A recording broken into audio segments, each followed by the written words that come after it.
Magandang araw po.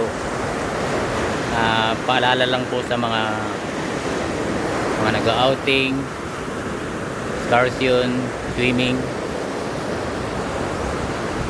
Kung karon kayo ng pagkakataon mag-swimming, outing, kasayahan, huwag niyo naman po sanang baratin yung mga may-ari ng mga resort kasi o nga maaaring sumingil sila sa summer ng mahal, pero kita mo naman yung sira nung mangyayari halimbawa di pa sila nakabawi sa month, wala talagang customer.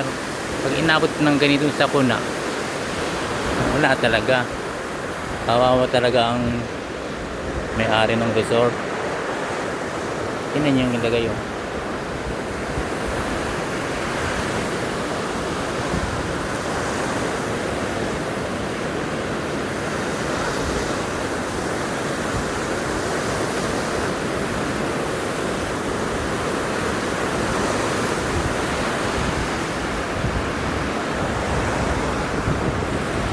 Milyon ang puhunan, no? Oh. Tapos ganito sinapit. At tingin nyo, nakabawi may-ari nito. Oh. Kaya kayo mga nag-outing, huwag masyadong baratin yung may-ari ng mga resort kasi ang maintenance nila lalo na pag inabot ng sakuna katulad nito, oh. Nakakabawi ko ba ito, oh? Wala na, nagsara na, oh.